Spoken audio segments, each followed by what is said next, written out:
Hello, everybody, and welcome back to Eternal Spring. I'm Paul Thurrott, and I am here, as always, with my wife, Stephanie. Hello. Hello, everybody. So it's been a while, and there's a reason for that. In the last video, we discussed all of our favorite places that are within a 10-minute walk of our apartment in Roma Norte, and we've always intended to follow that up at some point with a video that was sort of further afield, our other favorite places in Mexico City. The problem is there's too many of them. And so we've changed our plans slightly. Yeah, so instead of one big video called Further Afield, we are splitting up the city into different areas, and we'll make a separate video for each area instead. And so we thought it made sense to finish up with the places in Roma Norte that are a little bit further away from our apartment before we start moving on to places like Condesa and Centro and the rest of Mexico City. Right. Yeah. So as you may recall, Roma Norte is shaped like an inverted L. And so these are the places in that top part of the L, if you will, the places that are well north of us, but within Roma Norte. So I guess start with the sites. Yeah. So there's a few sites we'd like to cover. The first one is our favorite park in northern Roma Norte. It's called Plaza Rio de Janeiro. It's a square park. It's kind of wooded, and it has a replica statue of Michelangelo's David. And around the outside of the square, it's surrounded by restaurants and apartments. And on the weekends, it has a flea market. People are just kind of out there selling clothes and jewelry and random things that they want to get rid of. And then there's one little touristy curiosity there as well. It's called La Casa de las Brujas, which is the witch's house. And it's got a pointy roof that looks like a witch's hat. So you can take a picture of that. And it's supposed to be haunted. So you can watch out for that as well. Yeah. You can't really go into the haunted part that I'm aware of, but it seems to attract a lot of tourists taking photos and stuff. It's a cool looking building, I guess. Yeah. So the second site is just a street. It's Avenida Alvaro, Obregon. We referenced this before. This is what we sort of consider to be the northern border of our part of Roma Norte. It splits Roma Norte down the middle, east to west. It's a main thoroughfare. There's a lot of traffic. But there's a beautiful walking path right in the middle of it. And lots of people watching. There are, trees and statues and fountains, street entertainers. And then, of course, the street itself is lined on either side with lots of restaurants and bars. A couple of which we mentioned last time. Those were the furthest out of the list, we provided last time. Yep. In this area, there's also this quirky museum. It's called MODO, or the Museo del Objeto, and Museum of Objects. It's got a kind of a weird collection of like advertising, products, just eclectic stuff from the past. It's actually really interesting. It's a small kind of manageable size museum that you can go into for an hour. And it's got a lot of temporary exhibits, so it's worth going back to see what they have going on there when you're in the area. Yeah, it's better than it sounds. Yeah. It's a nice little place. It's so weird, it's hard to describe. Yeah. Yeah, it's a lot of kitschy hipster kind of throwback retro nostalgia stuff, I guess. And then the final Roma Norte site is the Fuente de Cibeles, I guess, the statue of, it's a Roman goddess. I, for some reason, thought it was Queen Victoria for a long time, but when you look at it, it very clearly is not. In the middle of a fountain with kind of a chariot and some horses and that kind of thing. It's a beautiful place. It is notable because it has some of those big CDMX letters that people like to take pictures next to for photo op purposes. And radiating out from it are a bunch of streets where there's markets and lots of restaurants and bars. So it's kind of a neat area, kind of the central hub of that part of Roma Norte, I would say. Yep. Next up, we have shopping, and we only have one shopping place in this part of Roma Norte to tell you about, but it's a really good one. It's called El Palacio de Hierro, Durango. And it's basically like a Parisian style grand magazine or a giant luxury department store. It's got everything like you would imagine in a luxury department store, clothes, furniture, electronics, food. We actually aren't typically people that go to luxury department stores. Right.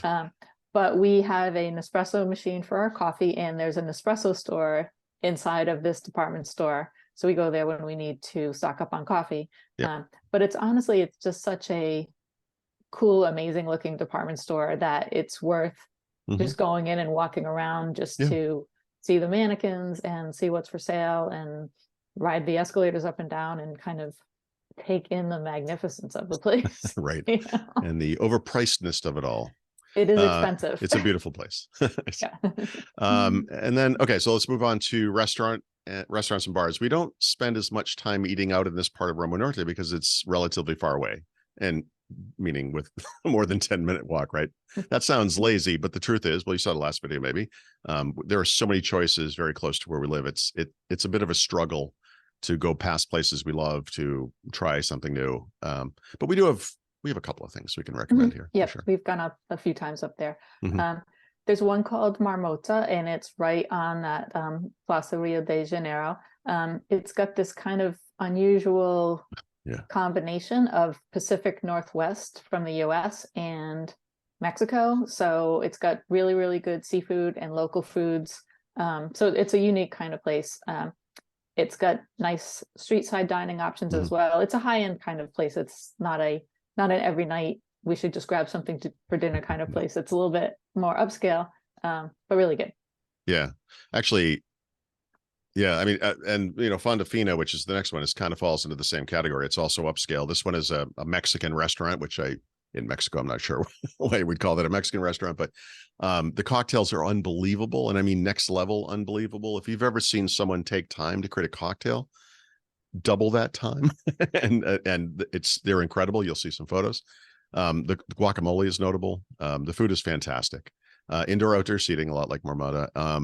We did have one problem there, and we actually stopped going for a little while. It was during a rainstorm a couple of trips ago, maybe last year, and the waiters let someone smoke a cigar inside because the outside space was closed, which was wrong and illegal, and I have no idea why they did it.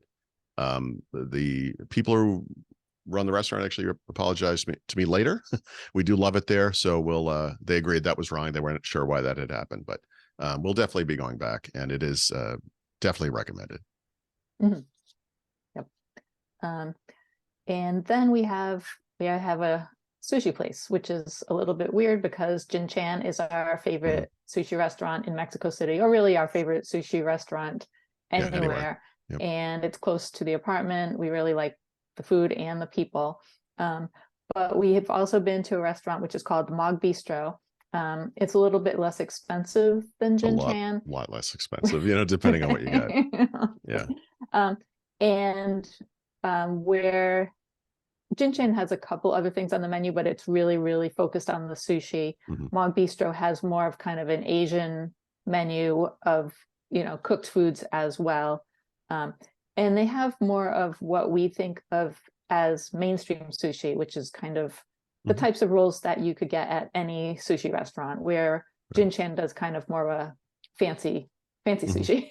Yeah, it's it's good. Yeah. I just won't normally go there because we have Jin Chan, but we have a place we love close by. Yeah, it's clearly very popular. It's always crowded. It was very good when we went. Yep.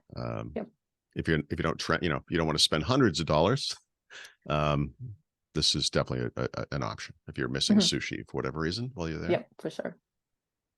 And then speaking of touristy, and I'm sorry to leave this on a down note, but I think it's important to point out things that are overrated and not as good as people say. And when we find places in Roma Norte or Mexico City or anywhere else in the world, we do the same thing everyone else does. We do research, and we note the things that people recommend, and we check a lot of that stuff out. And usually it works out, but in one case, very dramatically, it did not.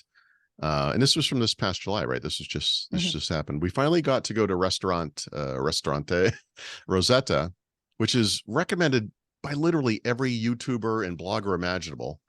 And it is horrible, and you should avoid it. It will be easy to avoid because it's really hard to get reservations, right? But they pack you in like sardines. We had a beautiful view of the men's room through a hole in the wall, which was the craziest thing I've ever seen. The food is incredibly expensive. It's unimpressive. We had friends with us visiting, and my friend said, this menu is just stuff I could get at a basic Italian restaurant back home, but for 4 times the cost. Not what they call it, which is elevated local cuisine. I've never seen anyone deep fry sweetbreads, for example. So that was an item I bought and got not knowing it was going to be that, and then sent back because that's horrible.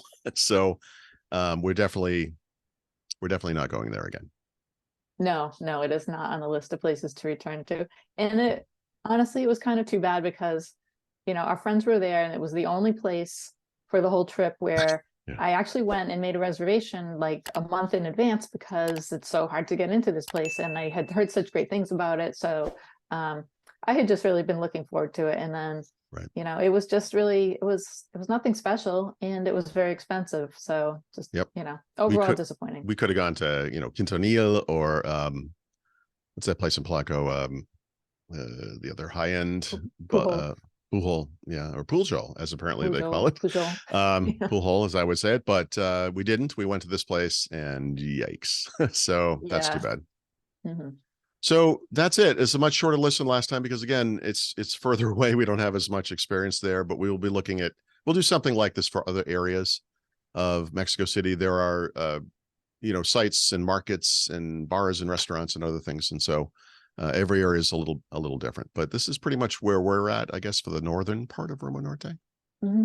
Yep. So yeah, I think we've covered it. Yeah. So we'll be back sooner next time, I promise. And we'll do some more of these in the near future. So we'll see you soon. Thank you. Yep. Bye.